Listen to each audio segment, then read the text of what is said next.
O Senhor é aquele que instituiu a família sobre a face da terra como um projeto particular dele, e ele faz questão de realizar a manutenção dela sobre a face da terra, como meio de propagar os seus valores, propagar os seus princípios a uma sociedade que jaz em trevas, que não tem esperança e que não sabe por onde andar. Quero convidar a você, na noite de hoje, a abrir comigo sua Bíblia no primeiro livro de Samuel, capítulo 1. Nós iremos meditar na noite de hoje um pouquinho a respeito desse modelo inspirador de Ana, uma mulher um tanto esquecida nos nossos dias, que nos deixa um legado fantástico de como nós mulheres, nós mães, podemos oferecer e contribuir em nosso lar com princípios que agradam a Deus e que farão as nossas famílias crescerem em santidade diante de Deus. Na noite de hoje eu gostaria de convidar você a olhar para uma mãe do passado, Ana, e obter a partir dela um modelo inspirador para o seu modelo de maternidade no presente. O primeiro livro de Samuel, capítulo 1, ele tem muito a nos ensinar sobre como ser uma mãe segundo o coração de Deus. E como esse mês estamos meditando a respeito da família, hoje a nossa reflexão será dirigida de forma muito particular e especial às nossas mamães. E vamos ver tudo aquilo que podemos aprender à luz de 1 Samuel capítulo 1, especificamente nos versos 1 ao verso 18, eu quero convidá-lo a acompanhar comigo a leitura desse texto, que diz o seguinte: Houve um homem em Ramataim Zofim, da região montanhosa de Efraim, cujo nome era Eucana, filho de Jeroão, filho de Eliú, filho de Tou, filho de Zufi, efraimita. Tinha ele 2 mulheres, uma se chamava Ana e a outra Penina. Penina tinha filhos, Ana, porém, não os tinha. Este homem, Eucana, subia da sua cidade de ano em ano a adorar e a sacrificar ao Senhor dos Exércitos em Siló. E estavam ali os 2 filhos de Eli, Hofni e Finéias, como sacerdotes do Senhor. No dia em que Eucana oferecia o seu sacrifício, ele dava porções deste a Penina, sua mulher, e a todos os seus filhos e filhas. A Ana, porém, dava porção dupla, porque ele a amava, ainda mesmo que o Senhor a houvesse deixado estéril. A sua rival a provocava excessivamente para a irritar, porquanto o Senhor lhe havia cerrado a madre. E assim o fazia ele de ano em ano, e todas as vezes que Ana subia à casa do Senhor, a outra, Penina, a irritava, pelo que chorava e não comia. Então Eucana, seu marido, lhe disse: Ana, por que choras, Ana? E por que não comes? E por que estás de coração triste, abatido? Não te sou eu melhor do que 10 filhos? Após terem comido e bebido em Siló, estando Eli, o sacerdote, assentado numa cadeira, junto a um pilar do templo do Senhor, levantou-se Ana e com amargura de alma orou ao Senhor e chorou abundantemente. E fez um voto dizendo: Senhor dos exércitos, se benignamente atentares para a aflição da tua serva, e de mim te lembrares, e da tua serva te não esqueceres, e lhe deres um filho varão, ao Senhor o darei por todos os dias da sua vida. E sobre a sua cabeça não passará navalha, demorando-se ela no orar perante o Senhor. Passou Eli a observar-lhe o movimento dos lábios, porquanto Ana só no coração falava. Seus lábios se moviam, porém não se lhe ouvia voz nenhuma. Por isso Eli a teve por embriagada, ele disse: até quando estarás tu embriagada? Aparta de ti esse vinho. Porém Ana respondeu: não, Senhor meu, eu sou mulher atribulada de espírito, não bebi nem vinho, nem bebida forte, porém venho derramando a minha alma perante o Senhor. Não tenhas, pois, a tua serva por filha de Belial, porque pelo excesso da minha ansiedade e da minha aflição é que tenho falado até agora. Então lhe respondeu Eli: vai-te em paz, e o Deus de Israel te conceda a petição que lhe fizeste. E disse ela: ache a tua serva mercê diante de ti. Assim a mulher se foi seu caminho e comeu, e o seu semblante já não era mais triste.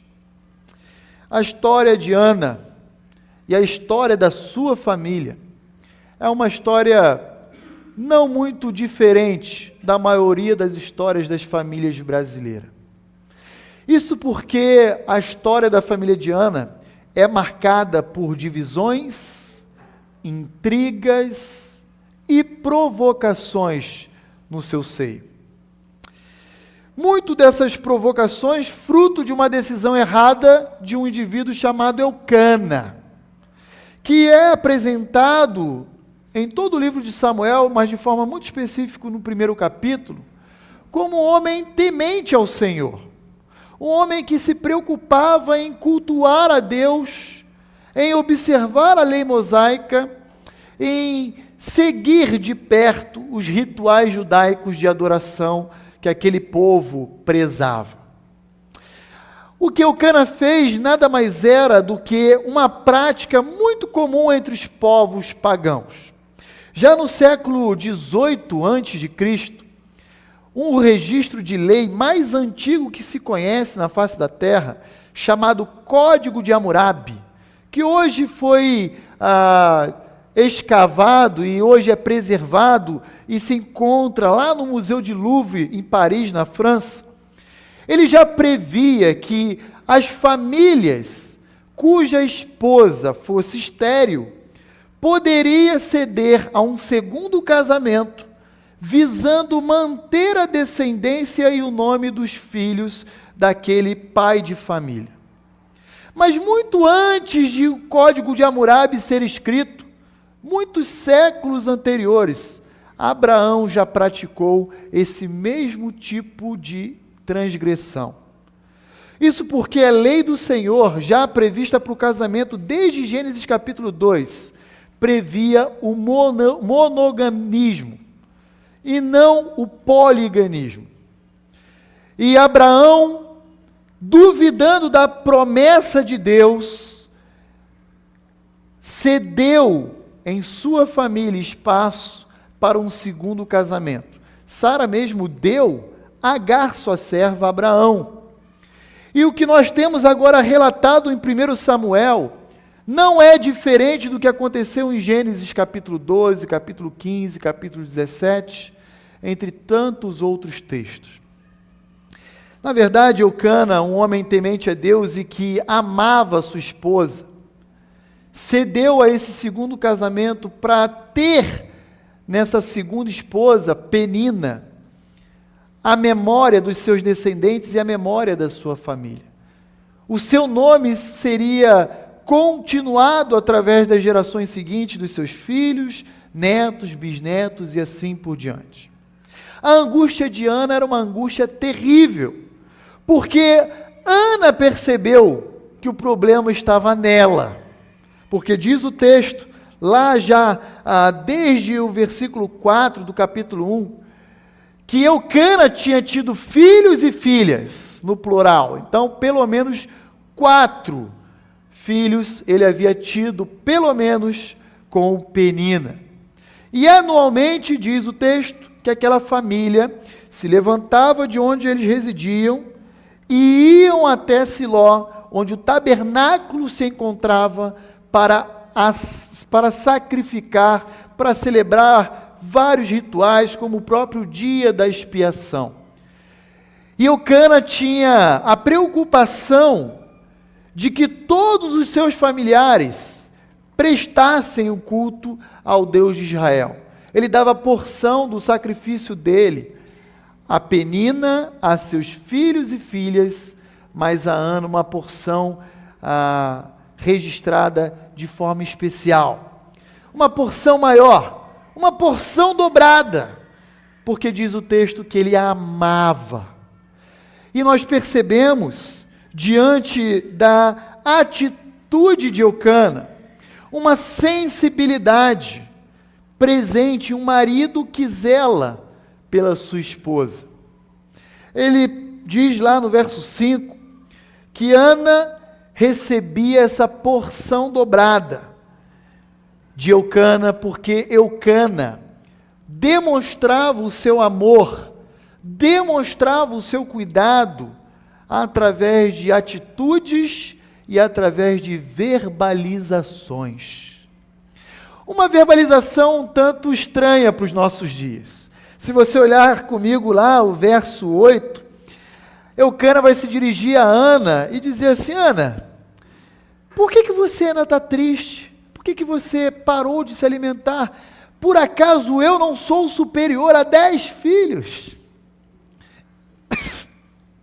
Talvez você, ao ouvir esse tipo de declaração, você pense, que homem orgulhoso. Mas que indivíduo atrevido é esse, Eucana? Quem ele pensa que ele é? Ele está se achando superior. Ele está se achando a última bolacha do pacote. Ou o último biscoito, como diz o carioca, né? Mas o fato é que a intenção de Eucana provavelmente não foi essa. A intenção de Eucana foi pastorear o coração da sua esposa, cuidar, zelar, dizer para ela, em outras palavras, olha, você não precisa de filho algum, você já tem a mim e eu a você, e temos a Deus, e isso já é mais do que suficiente.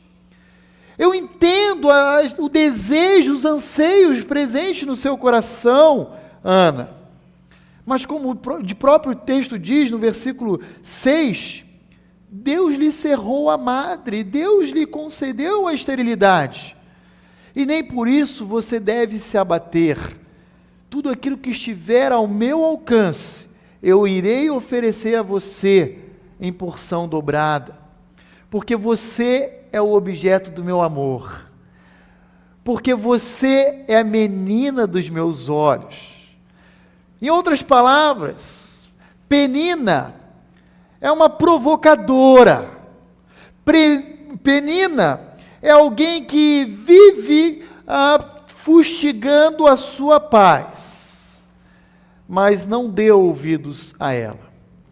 E aqui uma verdade que para cada um de nós, maridos, que nós podemos perceber, é que a verdade é que nenhum de nós, homens, podemos suprir todo e qualquer anseio presente no coração das nossas esposas. Muitas das vezes nós não podemos suprir os anseios, os desejos legítimos, inclusive, do coração de cada uma delas. Mas nós podemos aplacar essa frustração com palavras de amor, com atitudes que demonstram cuidado, com iniciativas que podem vir ao encontro do coração delas, para aliviar a angústia presente no coração das nossas esposas. E Eucana vai nos ensinar muito bem como fazer isso. Talvez, se você sabe que a sua esposa está passando por momentos de dificuldade, nada melhor do que ao longo do dia você escrever aquele WhatsApp para ela dizendo: amor, eu te amo. Estou aqui no trabalho e estou pensando em você. Querida, estou ligando no meu horário de almoço, tão somente para dizer o quanto você é importante para mim. Verbalizações que na época dos meus avós era traduzido em romantismo, mas que nos dias de hoje é zombado e desdenhado pela sociedade. Mas Eucana nos ensina que nós podemos aliviar o impacto pela não satisfação dos desejos, dos anseios das nossas esposas, com palavras de amor, com atitudes e gestos de cuidado, de zelo, de carinho e de preservação por cada uma delas. Quando nós olhamos um pouco mais adiante, a partir do verso 10, e especialmente o verso 11, nós vamos perceber que Ana é não somente uma esposa piedosa, mas uma mãe zelosa no relacionamento dela com Deus, e que recorre a Deus em seus momentos de angústia, de dor, de aflição, confiando tão somente nele a sua fé e os seus recursos. Repare que ao longo de todo o primeiro capítulo e o segundo do livro de Samuel, você não vai encontrar em nenhum momento indícios sequer de que Ana quer revidar Penina, por toda a provocação que anualmente, diz o texto, ela apresentava diante de Ana. A preocupação de Ana é impedir a Deus um filho, para consagrar esse filho a Deus. Talvez se o meu coração corrupto estivesse no lugar de Ana, eu ia falar: Senhor, me dá um filho, para eu esfregar na cara dessa jaburu, o que ela vem me provocando ao longo de todos esses anos, para eu mostrar para ela que eu também sou capaz. Mas isso não estava presente no coração daquela mãe, porque aquela era uma mãe piedosa.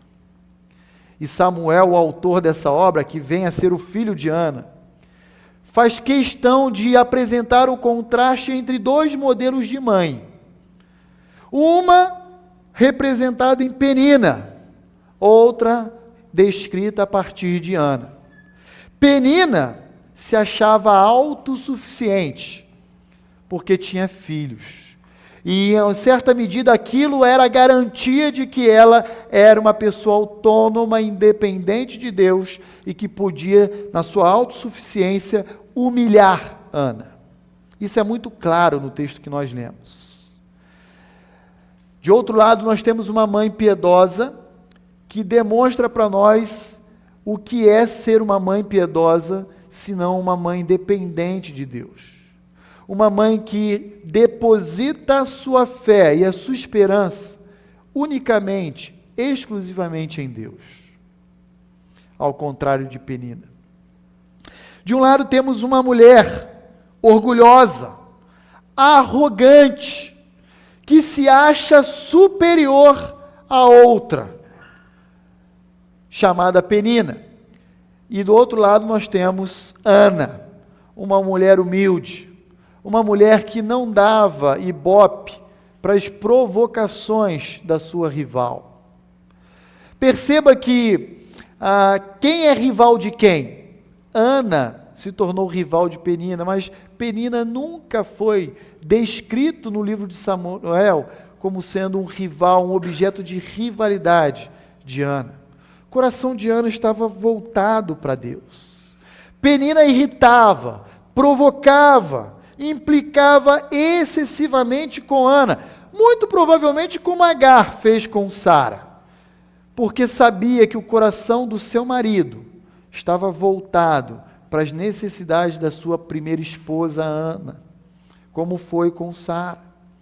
E esse ciúme, essa inveja corroía o coração de Penina, a ponto de se manifestar através dessas implicâncias. Mas o fato é que nós percebemos um retrato de como estava a alma de Ana nesse episódio. Se você olhar lá no verso 10, você vai ver que o autor faz questão de dizer para nós que Ana era uma pessoa amargurada de alma. Seu coração estava seco. Seu coração parecia um solo desértico. Ainda no verso 10 você vai encontrar a expressão de tristeza profunda manifestada pelo choro. O choro regular, constante, presente nos olhos de Ana. Se você der um salto e for lá no versículo 15 comigo, você vai perceber no versículo 15, quando Ana responde a Eli, que ela tem um espírito atribulado. E já no verso 16, ela diz, olha, você está me confundindo, Eli, eu não estou bêbada. Na verdade, eu estou excessivamente ansiosa e aflita. Queridos irmãos, queridas irmãs, não queiram experimentar o estado de angústia profunda que Ana se encontrava nesse episódio. E diz o texto que anualmente ela amargava o sabor desse momento de angústia e de aflição quando eles iam até o tabernáculo adorar a Deus. Ana recorre e deposita sua fé e sua esperança no único que pode mudar a sua história de vida. Ana não recorre a artifícios tentando pegar atalhos. Ana não desiste do seu casamento. Ana não desiste da sua expectativa, do seu anseio. Ela confia em Deus a sua esperança. E o interessante é que quando você vai lá no versículo 11 do capítulo 1 de 1 Samuel, você vai ver registrada a oração e o voto daquela mulher. E a oração e o termo que ela usa para se dirigir ao Senhor Deus, é o termo que os autores bíblicos usam tão somente no contexto de guerra. Ela se dirige a Deus dizendo, ó Senhor dos exércitos. Os autores bíblicos só usam essa expressão em contextos de guerra militar. Do povo de Israel contra os amalequitas, do povo de Israel contra os filisteus. E outras palavras, Ana está dizendo, Senhor, por favor, Senhor, venha lutar a minha batalha e trazer contigo a vitória que eu tanto almejo e tanto desejo, Senhor. Tu és o Senhor soberano sobre todo o universo.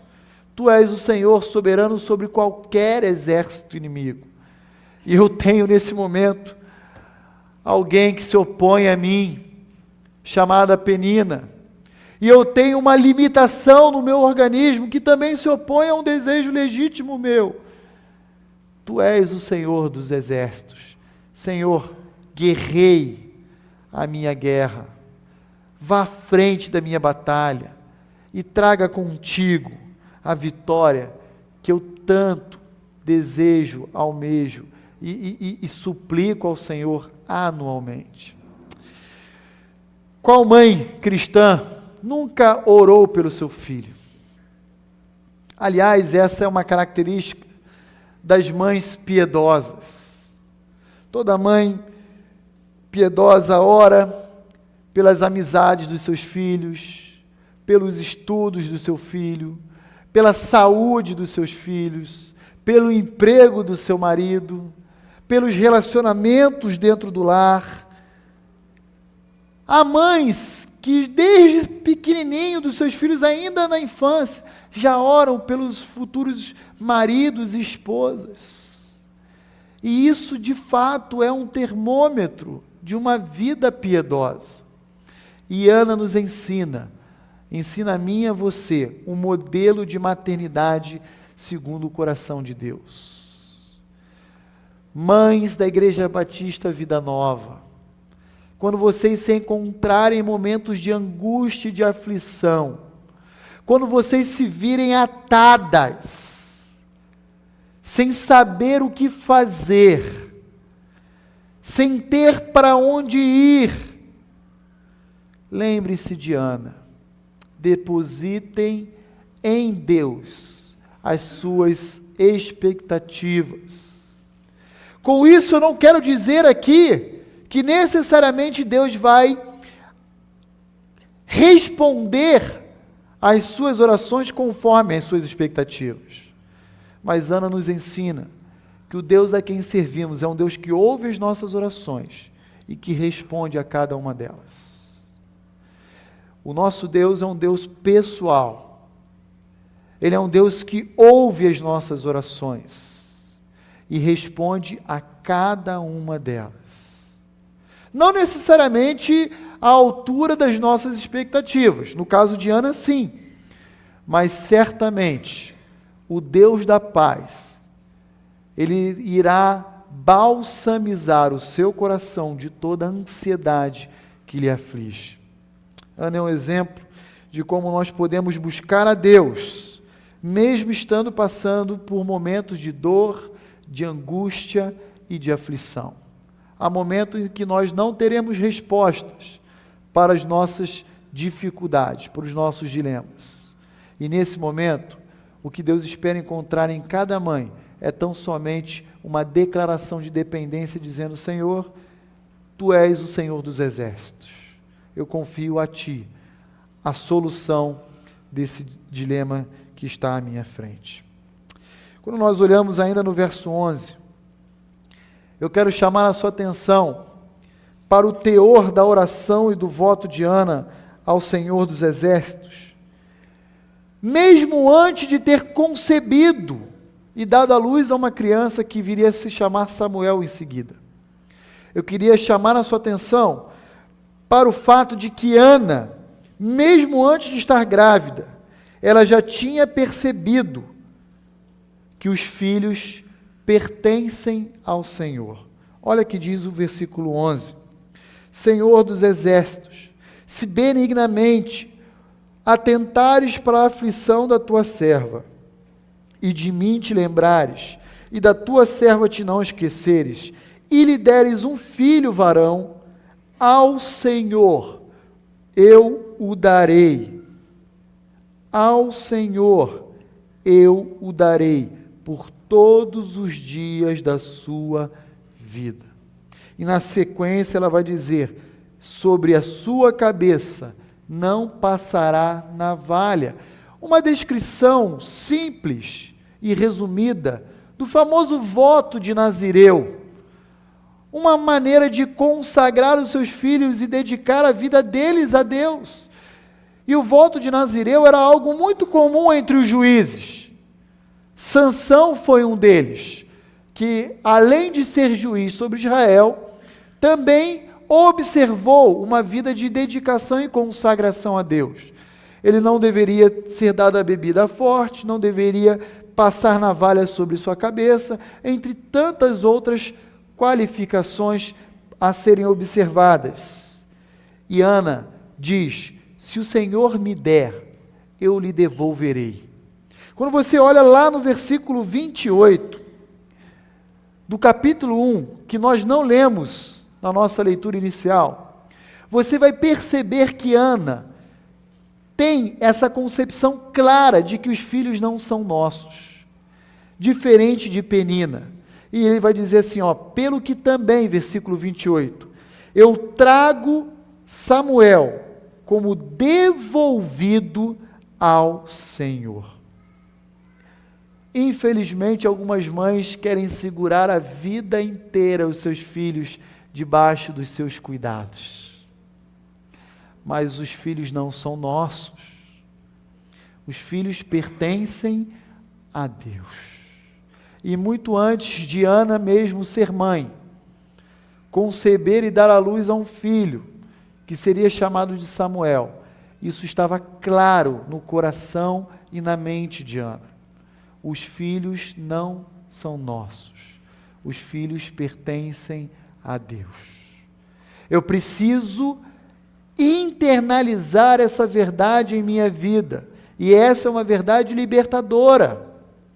Porque quando percebemos que eles não são nossos, que é Deus quem tem o governo e o controle da vida deles, então isso faz todo sentido.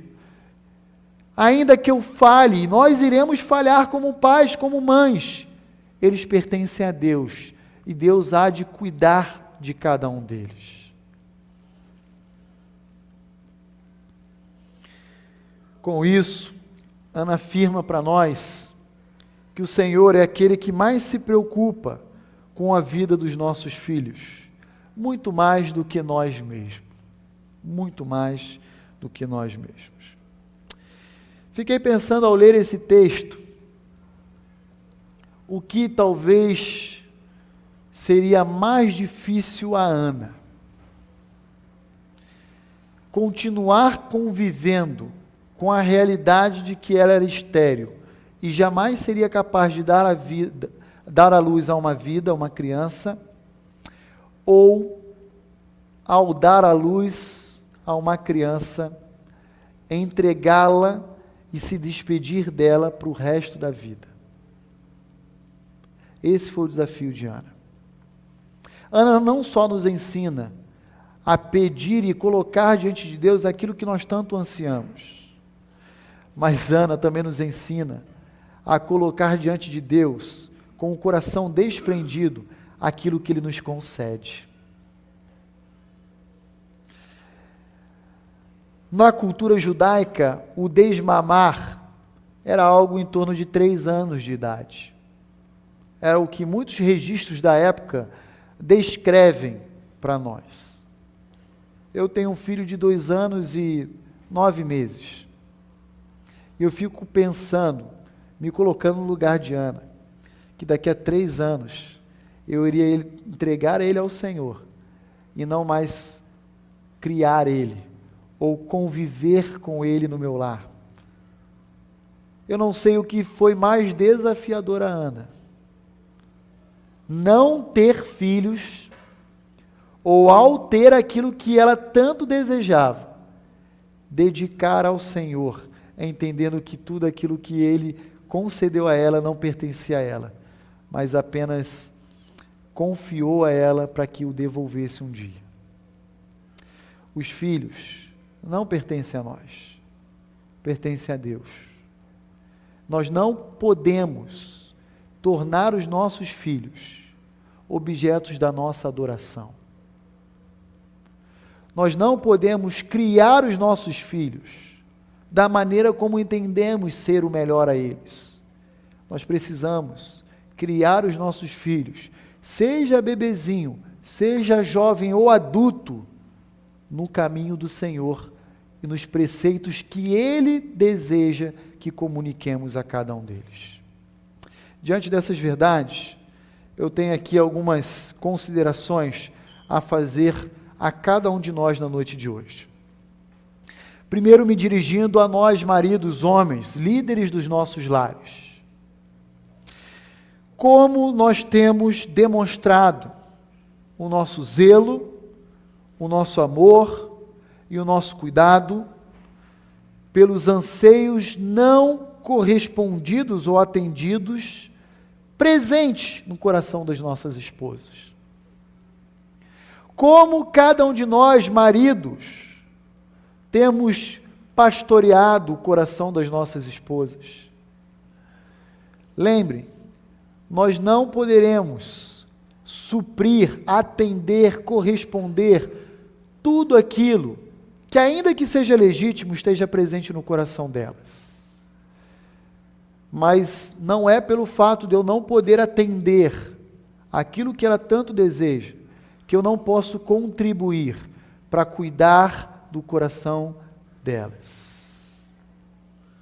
Temos verbalizado esses valores, o valor que ela possui em nossas vidas, temos demonstrado no dia a dia, com atos e gestos de carinho e de afeto, o quanto elas são preciosas em nossas vidas. Eucana pode ter várias falhas, mas Eucana sempre zelou pela santidade da sua família e pelo cuidado com a sua esposa. Segunda consideração, agora me dirigindo às esposas. Como você, esposa, tem reagido diante de momentos de profunda angústia e adversidade no seu coração, no seu interior, quando as suas expectativas não são atendidas? Como você, esposa, lida com a frustração? Será que você tem tido uma atitude como a de Ana, rasgado ao seu coração diante de Deus? Será que você tem colocado a sua alma, a sua força diante dele, suplicando pelo Senhor dos Exércitos, pela intervenção dele sobre a sua vida? Ou será que você é mais uma daquelas mulheres que vive lamentando, murmurando, e no seu discurso, inclusive, dando margem, ensejando a uma possível prática injusta da parte de Deus para contigo? O texto é claro de dizer que foi Deus que lhe cerrou a madre.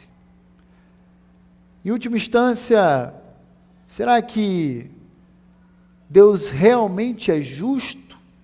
Ana poderia ter pensado assim. Por que o Senhor não deu a mim uma mulher que te serve, que te segue fielmente, e dá para essa Penina, uma mulher arrogante, uma mulher autossuficiente, uma mulher que gosta de provocar e causar conflitos dentro do nosso lar? Será que o seu coração, ele está sendo grato diante de Deus, ainda que ele não corresponda aos anseios e às expectativas presentes no seu coração? Como você tem lidado com o não de Deus, com o não que Ele dá? Eu quero dizer que até o não que Deus dá é bom.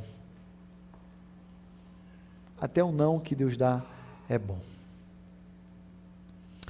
E por último, a vocês, mamães, esposas, mulheres segundo o coração de Deus, mamães da Igreja Batista Vida Nova, como você tem dedicado seus filhos ao Senhor?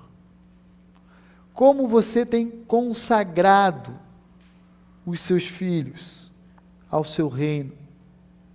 Você crê que Deus realmente não somente ouve as nossas orações, mas também responde a cada uma delas? Ana nos ensina que sim. Deus ouve a nossa oração e Deus faz questão de responder a cada uma delas.